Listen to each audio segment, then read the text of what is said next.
तो बड़ी खबर नेपाल हिंसा को लेकर, जहां पर नेपाल हिंसा पर भारत का बड़ा बयान सामने आया है।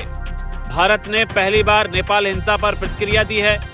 हिंसा के बीच भारत की ओर से चेतावनी जारी की गई है।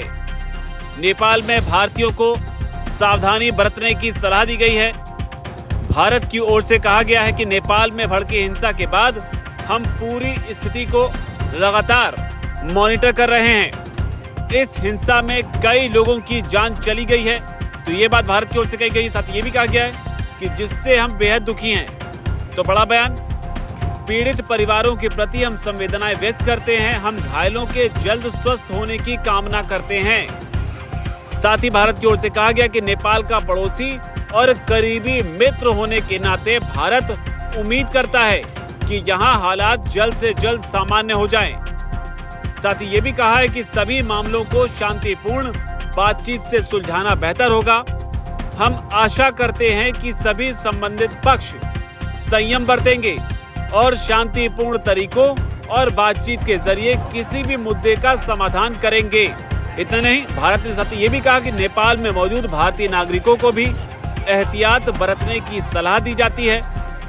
हमने ये भी संज्ञान लिया है कि काठमांडू और नेपाल के कई अन्य शहरों में कर्फ्यू लगा दिया गया है। नेपाल में भारतीय नागरिकों को सलाह दी जाती है कि वे सावधानी बरतें और नेपाल सरकार की तरफ से जो कदम और जो दिशा निर्देश दिए जा रहे हैं उनका पालन करें।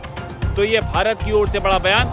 इससे पहले भारत नेपाल बॉर्डर पे भी सुरक्षा व्यवस्था को कड़ा कर दिया था, जिसमें सशस्त्र सीमा बल के जो जवान हैं उनको हाई अलर्ट पर रखा गया था। उनसे कहा गया था कि सघन जांच करें, किसी भी तरह की कोई भी चूक ना होने पाए। आपको बता दें कि लगातार नेपाल में हिंसा इस कदर तक बढ़ गई है कि अब खबरें आ रही हैं कि कभी भी हेलीकॉप्टर के जरिए जो पीएम ओली हैं वो नेपाल से बाहर निकल सकते हैं। उनके दुबई जाने की खबरें लगातार निकलकर सामने आ रही हैं। हालांकि सवाल ये भी उठ रहे हैं कि आखिर पीएम ओली भारत का रुख क्यों नहीं कर रहे हैं।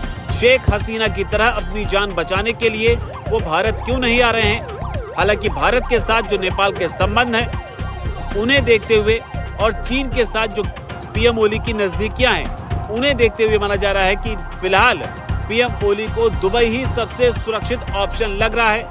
हालांकि स्वास्थ्य कारणों से उनके जाने की बात जो है वो रिपोर्ट्स में सामने आ रही है। जो नेपाल के आसमान हैं उन पर सेना के हेलीकॉप्टरों को लगातार देखा जा रहा है। जो आवास हैं राष्ट्रपति के और प्रधानमंत्री के निजी आवास, उन पर भी भीड़ ने हमला कर दिया है।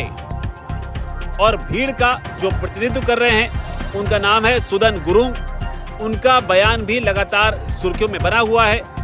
उन्होंने जोशीला आह्वान करते हुए एक पोस्ट किया है, उसमें लिखा है कि हम अपनी आवाज उठाएंगे, मुट्ठियां भींचेंगे, हम एकता की ताकत दिखाएंगे, उनको अपनी शक्ति दिखाएंगे जो नहीं झुकने का दम्भ भरते हैं। तो ये बड़ा बयान सुदन गुरुंग का, जो लगातार इस हिंसा में विरोधियों का चेहरा बने हुए हैं, जेनजी का चेहरा बने हुए हैं। हामी नेपाल इनका संगठन है और बताया जा रहा है कि इस पूरे आंदोलन, पूरी हिंसा के पीछे का चेहरा जो है वो सुदन गुरुंग ही है। लेकिन भारत ने इस बीच चेतावनी जारी करते हुए अपने नागरिकों को सुरक्षित रहने के लिए कहा है और उन एडवाइजरीज का पालन करने के लिए कहा गया जो नेपाल सरकार की ओर से जारी की जाएंगी। इस बीच नेपाल में सांसदों के इस्तीफे भी शुरू हो गए हैं और लगातार ये मांग की जा रही है कि सरकार को भंग कर दिया जाए। और भारत इस पूरे घटनाक्रम पर लगातार अपनी नजर बनाए हुए है। इस पूरी खबर पर आपकी क्या राय है? नेपाल में जो हिंसा हो रही है, जेनजी जो बेकाबू हो रहे हैं, क्या उनका पक्ष सही है? जहां लगातार माना जा रहा है कि सरकार जो है वो भ्रष्टाचार को रोकने में नाकाम रही, अमीर और ज्यादा अमीर होता गया, गरीब और ज्यादा गरीब होता गया, जिसकी वजह से ये गुस्सा इस कदर फूटकर बाहर निकला, या फिर सोशल मीडिया पर बैन ही एकमात्र वजह रही। हालांकि बैन को इस चीज से भी जोड़कर देखा गया जिसमें माना गया कि भ्रष्टाचार की बात ज्यादा ना फैले।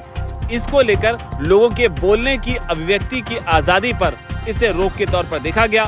जेनजी वो जनरेशन होती है जो कि डिजिटल एज में पली बढ़ी, सोशल मीडिया के एज में ग्रो की, और ऐसे में सोशल मीडिया पर ही बैन लगाना जेनजी को कहीं ना कहीं बर्दाश्त नहीं हुआ। इस पूरे घटनाक्रम पर आपकी क्या राय है? नीचे कमेंट सेक्शन जरूर लिखें। धन्यवाद।